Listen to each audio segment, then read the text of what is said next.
तो दोस्तों इस एपिसोड की स्टार्टिंग में हमें दिखाया जाता है कि मोमोनोसके था वह प्रैक्टिस कर रहा था और दूसरी तरफ बिग मॉम थी वह बहुत ही ज़्यादा भूखी थी क्योंकि उसकी जो भूख थी वह कम ही नहीं हो रही थी। और वो तुरंत ही चॉपर की तरफ देखती है और कहती है कि मुझे भूख लगी है। लेकिन तभी वहाँ पर ओटामा आती है और कहती है कि तुम फिक्र मत करो, क्योंकि जैसे ही हम ओडन प्रिजन की तरफ पहुँचेंगे वहाँ पर बहुत सारा रेड बीन सूप होगा और तुम जितना चाहो उतना खा सकती हो। और इतना ही सुनकर इस तरफ अपनी बिग मॉम थी वह वापस एक्साइटेड हो जाती है और कीकू तुरंत ही चॉपर से पूछती है कि अगर क्या होगा कि बिग मॉम की जो मेमोरीज है वह वापस आ जाएगी। और इतना ही सुनकर चॉपर था वह और भी ज़्यादा डर जाता है और सोचता है कि शायद लूफी की जान को और भी ज़्यादा खतरा होगा। और फाइनली हमें सीन दिखाया जाता है ओडन प्रिजन का, जहाँ पर अपना क्वीन था वह रेड बीन सूप को पी रहा था और वो तुरंत ही कहता है कि अगर तुम्हें स्ट्रॉन्ग अपोनेंट चाहिए तो वो मेरे पास है। और इस तरफ अपना लूफी था वह अपने आर्मामेंट हाके का यूज़ कर रहा था और वन बाय वन क्वीन ने जितने भी सोल्जर्स को भेजा उन सबको एक ही बार में हरा रहा था।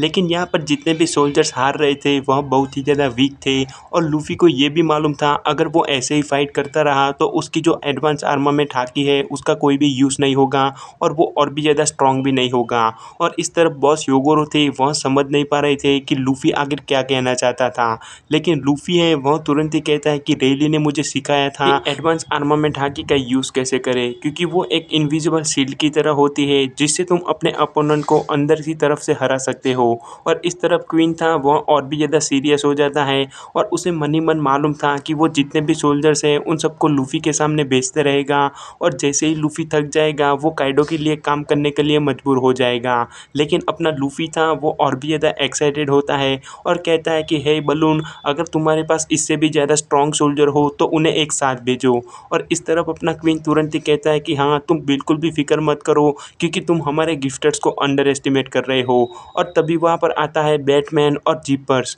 और यह दोनों थे वह ऑलरेडी लूफी के सामने फाइट करके हार भी चुके थे और लूफी था उसे मालूम था कि उनकी एबिलिटी क्या थी। और जैसे ही बैटमैन ने हमला करना चालू किया इस तरफ लूफी था वह जीपर मतलब कि गैजल मेल के सामने फाइट करना स्टार्ट करता है और अपने आर्मामेंट हाकी के एक ही पंच से उसे हरा देता है। और इससे इतना तो फाइनल हो चुका था कि लूफी है वो अभी तक जानता नहीं था कि एडवांस आर्मामेंट हाकी का यूज़ कैसे करे। और वो तुरंत ही अपनी ऑब्जर्वेशन हाकी का यूज़ करता है और बैटमैन के जितने भी एरोस थे उन्हें हवा में ही डॉज कर देता है और वो वापस अपने आर्मामेंट हाकी का यूज़ करता है। और इस तरफ जो बैटमैन था वो भी रेडी था, क्योंकि लूफी तुरंत ही उसकी तरफ तेजी से आता है और कहता है कि मुझे कैसे भी करके इस अटैक को फाइनली कंप्लीट करना ही होगा। लेकिन इस तरफ बैटमैन था वो भी अपने आर्मामेंट हाकी का यूज़ करता है, लेकिन लूफी है वह और भी ज़्यादा प्रेशर दे देता है और उसे एक ही पंच में हरा देता है। और फाइनली वो कहता है कि कोई बात नहीं, धीमे धीमे मुझे फीलिंग आ रही है कि मैं इसे कर सकता हूँ और मैं यहाँ पर उसे सीख कर ही जाऊँगा। और तभी उस तरफ रिंगो था वहाँ पर जोरो था वह ग्यूकी मारू जो इस अपोनेंट का नाम है उसके साथ फाइट कर रहा था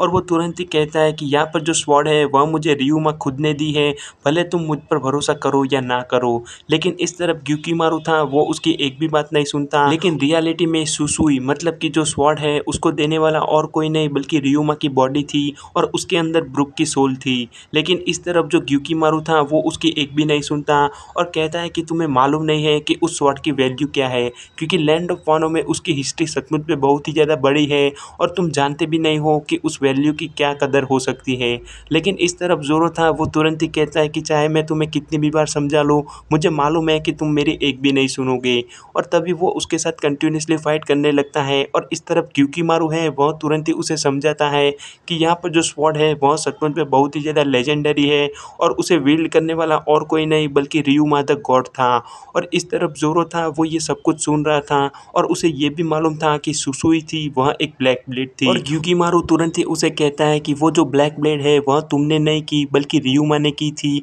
और वो बहुत साल पहले यहाँ से जा चुका है। और तभी वो रियुमा की एक स्टोरी कहता है और कहता है कि यहाँ पर जो ब्लेड है उसने एक बार ड्रैगन का गला भी काट दिया था और उसे काटने वाला और कोई नहीं बल्कि रियुमा द गॉड था। और इस स्वॉर्ड सुसुई का पूरा नाम था गॉड ऑफ ब्लेड। और इतना ही कहकर ग्यूकी मारू है वह तुरंत ही वापस जोरो पर फाइनली अटैक करना स्टार्ट कर देता है। लेकिन इस तरफ जोरो था वो भी कहता है कि कोई बात नहीं, अगर तुम चाहो तो मेरे साथ फाइट कर सकते हो, लेकिन मैं भी यहाँ से खाली हाथ नहीं जाने वाला। और फाइनली जोरो है वह अपनी टू स्वॉर्ड स्टाइल का यूज़ करता है और इस तरफ ग्यूकी मारू था वो भी कहता है कि ये तुम्हारा कम नसीब है कि तुम मेरे सामने फाइट कर रहे हो, लेकिन कोई बात नहीं, अगर तुम यहाँ पर ही मरना चाहते हो तो यही सही। लेकिन जोरो ने ग्यूकीमारू की एक बात को नोटिस किया था कि सुसुई है वह ऑलरेडी ब्लैक ब्लेड थी, मतलब कि रियुमा द किंग था उसने उसे ब्लैक बनाया था। और वो तुरंत ही याद करता है कि जब ड्रेसरोसा में उसने उसका यूज़ किया था तब आर्मामेंट हाकी का यूज़ करने के पहले भी सुसुई थी वह ऑलरेडी ब्लैक ही थी और उसकी जो दूसरी दो स्वॉर्ड थी वह धीमे धीमे ब्लैक हो रही थी। और ज़ोरो ये सब कुछ सोच रहा था और तभी उसे पीछे से एक चिल्लाने की आवाज़ आती है और इस तरफ ग्यूकीमारू है वह तुरंत ही ओपनिंग देखता है और ज़ोरो पर वार करता है।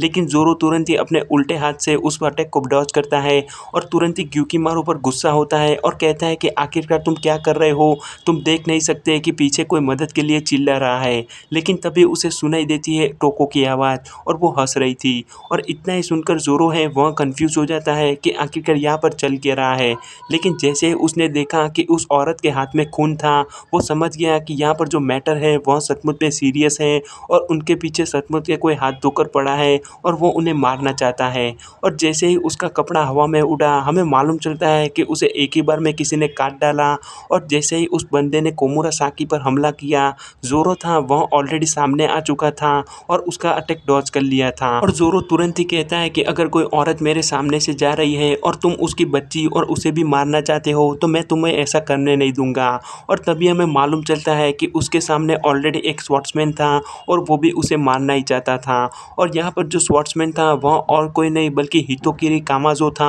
और वो तुरंत ही कहता है कि यहाँ पर जो बच्ची है उसने ओरोची लॉर्ड की इंसल्ट की है इसलिए मैं उसे जिंदा नहीं छोड़ सकता और अगर तुम मेरे मिशन के बीच में आए तो मैं तुम्हें भी मार डालूंगा और उसके लिए मुझे कोई भी परमिशन नहीं चाहिए। और इस तरफ कोमुरासाकी है वह तुरंत ही ज़ोरो की मदद मांगती है और कहती है कि प्लीज़ मिस्टर समुराई आप हमारी मदद कीजिए क्योंकि हमारी जान को खतरा है और उसके रिटर्न में आप जो मांगोगे वो मैं दूंगी। और इस तरफ अपना ज़ोरो है वो तुरंत ही कहता है कि कोई बात नहीं, मुझे एक अच्छा सा मील और साके चाहिए। और वो तुरंत ही कोमुरासाकी की रक्षा करने के लिए आगे बढ़ता है और इस तरफ कामाजो था वो भी उसके सामने फाइट करने के लिए आगे बढ़ता है। लेकिन इस तरफ ज़ोरो था उसके पास अभी भी 3 स्वॉर्ड स्टाइल नहीं थी क्योंकि वहाँ पर जो शिसुई थी वह और किसी के पास नहीं बल्कि ग्यूकीमारू के पास थी। लेकिन कामाजो तुरंत ही ज़ोरो पर हमला करता है और इन दोनों की जो फाइट है वह सचमुच में बहुत ही ज़्यादा इंटेंस है क्योंकि एक तरफ अपना ज़ोरो था जो लैंड ऑफ वानो में आकर सबकी मचा रहा था और दूसरी तरफ इस बंदे को मालूम नहीं था कि वो किसके सामने आया था। और ज़ोरो है वो तुरंत ही अपनी स्लाइड का यूज़ करता है और वहाँ पर जो बर्फीले पहाड़ थे उस पर 2 स्वॉर्ड स्टाइल का यूज़ करके कामाजो पर भारी पड़ जाता है। लेकिन इस तरफ कामाजो था वो भी कम नहीं था, वो तुरंत ही वापस कंटिन्यूसली ज़ोरो पर हमला करता रहता है लेकिन ज़ोरो उस पर वापस हमला करके डिफेंस की भी ट्राई करता है। लेकिन यहाँ पर जो बैटल है वो तब तक ओवर नहीं होगा जब तक ज़ोरो के पास 3 स्वॉर्ड स्टाइल ना आ जाए। और इस तरफ कोमुरासाकी थी वो तो बहुत ही ज़्यादा सरप्राइज थी कि आखिरकार ये बंदा है कौन और इसके पास इतनी ज़्यादा पावर कैसे है। और इस तरफ अपना जो ज़ोरो था वो फाइनली सीरियस हो चुका था और उसने अपने कपड़े निकाल दिए थे। और इस तरफ कामाजो था वो तुरंत ही कहता है कि अगर तुम चाहो तो अभी भी इस फाइट को छोड़ सकते हो और यहाँ से भाग सकते हो। लेकिन ज़ोरो था वो ऑलरेडी सीरियस हो चुका था और न जाने क्यों लेकिन वो इस बैटल को एंजॉय कर रहा था। और इस तरफ उडन प्रिजन में लूफी था वो जितने भी सोल्जर्स थे उनको मचा रहा था और वो तुरंत ही बलून के सामने कहता है कि तुम चाहो तो अपने और भी ज़्यादा स्ट्रॉन्गेस्ट सोल्जर्स को भेज सकते हो क्योंकि यहाँ पर जितने भी सोल्जर्स हैं वह बहुत ही ज़्यादा वीक है।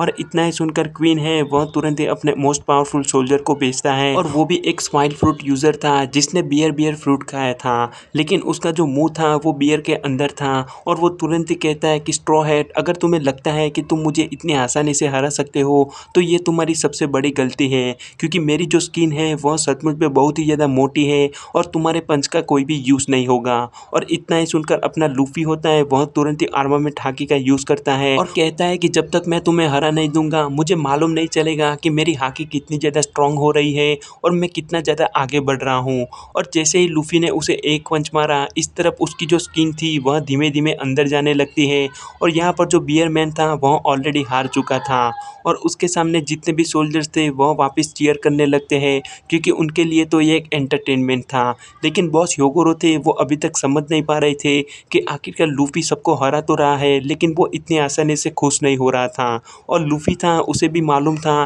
कि धीमे धीमे उसकी जो एडवांस आर्मामेंट हाकी है वो और भी ज़्यादा इम्प्रूव हो रही है। और उसके बाद हमें सीन दिखाया जाता है किनेमोन का जहाँ पर डॉग स्टॉर्म तुरंत ही उसके पास आते हैं और कहते हैं कि हमारा जो प्लान है वो ऑलरेडी रिवील हो चुका है क्योंकि ओरोची को यह मालूम चल गया है कि जिसके भी पैर में यह मून का टैटू है वह सब ओडेन के लिए काम कर रहे हैं और वो फायर फेस्टिवल के दिन अटैक करने वाले हैं। और इस तरफ फ्लावर कैपिटल था, वहाँ पर जितने भी समुराई थे उन्हें पकड़े जा रहे थे। और तभी वहाँ पर यासुई है, वह उस कागज़ को लेता है और कहता है कि फाइनली यहाँ पर जो प्लान है वह रिवील हो चुका है, इसलिए हमें जल्द से जल्द कुछ करना होगा। क्योशिरो सुट्टा मार रहा था और वो तुरंत ही कहता है कि यहाँ पर जितने भी नॉर्मल पीपल हैं उन्हें कुछ मालूम नहीं चलेगा कि आखिरकार यहाँ पर हुआ क्या, क्योंकि जैसे ही इन सबको मालूम चला कि क्योशिरो ने कोमोरासाकी को मार डाला है, वो सब तुरंत ही उसके कैसल के सामने आते हैं और कहते हैं कि आखिरकार तुमने ऐसा किया क्यों और कोमोरासाकी ने तुम्हारा क्या बिगाड़ा था, क्योंकि तुम याद रखो कि लॉर्ड ओरोची है वो तुम्हें भी माफ़ नहीं करेंगे और तुम्हें भी कोई ना कोई सज़ा ज़रूर देंगे। लेकिन इस तरफ क्योशिरो है, वह तुरंत ही कहता है कि मुझे इससे कोई भी फ़र्क नहीं पड़ता, क्योंकि मुझे मालूम है कि ओरोची किससे डरता है और वो अभी क्या कर रहा होगा। क्योंकि क्योशिरो था, उसे भी ये मालूम चल गया था कि फायर फेस्टिवल के दिन अटैक होने वाला है। और इस तरफ ओरोची था, वो और भी ज़्यादा डर चुका था और दूसरी तरफ कोमोरासाकी के मरने का गम था और वो अपने रूम में से अभी तक बाहर नहीं निकला था और वो मन ही मन सोच रहा था कि आखिरकार कोमोरासाकी के साथ ऐसा हुआ क्यों और उसने उसे चाटा क्यों मारा। और उसके बाद हमें सीन बदलता है और दिखाया जाता है शिनोबु और उसके साथ लॉ और सांजी का सीन, जहाँ पर यासुई था वो ऑलरेडी एबिसु टाउन में आ चुका था और वहाँ पर ही इन लोग का हाइड आउट था और लॉ था उसके क्रू के मेंबर्स को बचाने के लिए निकल चुका था। और शिनोबु तुरंत ही उसे आगे आकर रोकती है और कहती है कि तुम भूलो मत कि तुम्हारे क्रू के मेंबर्स हैं, उन लोगों ने यह रिवील किया होगा कि फायर फेस्टिवल के दिन हम लोग काइडो पर अटैक करने वाले हैं। और तभी वहाँ पर एक और बंदा भी खड़ा था और वो कहता है कि लॉ तुम्हें यहाँ से जाने की ज़रूरत नहीं है। लेकिन तुरंत ही लॉ कहता है कि तुम्हें मालूम नहीं है ब्लैक लैग कि मेरा क्रू मेरे लिए कितना ज़्यादा इम्पोर्टेंट है।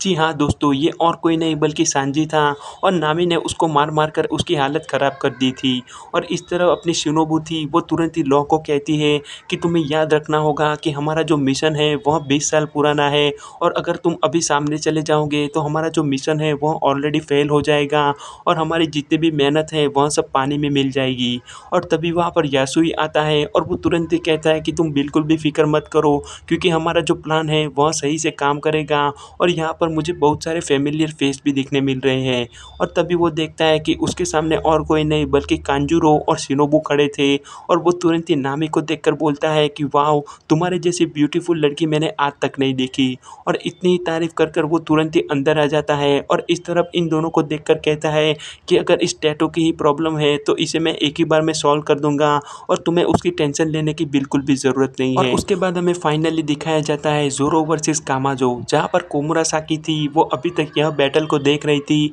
और जोरो था वह उन दोनों को प्रोटेक्ट कर रहा था। लेकिन उसका जो बैटल था वो और भी ज़्यादा तेजी से आगे बढ़ रहा था और उसे मालूम नहीं था कि ग्यूकीमारू अभी भी उसके पीछे ही खड़ा था। और जैसे ही ग्यूकीमारू ने ओपनिंग देखी, वो तुरंत ही जोरो के ऊपर हमला करना चालू कर देता है। लेकिन जोरो तुरंत ही उसे देख लेता है और उसके हमले को डॉज करता है और वो तुरंत ही कहता है कि आखिरकार तुम क्या कर रहे हो, तुम्हें मालूम होना चाहिए कि मैं ऑलरेडी किसी के साथ फाइट कर रहा हूँ। लेकिन इस तरफ वापस कामाजो था, वो भी ओपनिंग देखता है और वो तुरंत ही जोरो पर हमला कर देता है और उसकी जो एक्स थी वह ऑलरेडी जोरो के अंदर जा चुकी थी। और यहाँ पर जो सीन था वह एनिमी हिस्ट्री का one of the coldest scene था, क्योंकि जैसे ही वो ब्लेड जोरो के सीने के अंदर गई, इस तरफ कामाजो था वह खुश हो जाता है और कोमुरासाकी थी वो और भी ज़्यादा डर जाती है। लेकिन यहाँ पर सबसे बड़ा ऑकवर्ड सीन यही था कि जोरो था वो खुद ही स्माइल लेता है और कहता है कि फाइनली मेरे पास मेरी टेक्निक आ चुकी है और तुम मानोगे नहीं, लेकिन मुझे तुम्हारी ब्लेड को थोड़ी देर के लिए रखना होगा। और इस तरफ कामाजो था वह अपनी ब्लेड को खींचने की ट्राई करता है लेकिन निकल नहीं पाता। और इस तरफ जोरो है वह तुरंत ही अपनी 3 स्वॉर्ड स्टाइल का यूज़ करता है और कहता है कि अब मैं तुम्हें दिखाऊंगा कि जो ओरिजिनल बैटल है वो कैसे स्टार्ट होता है। और इस तरफ कोमुरासाकी थी वो अभी भी सरप्राइज ही थी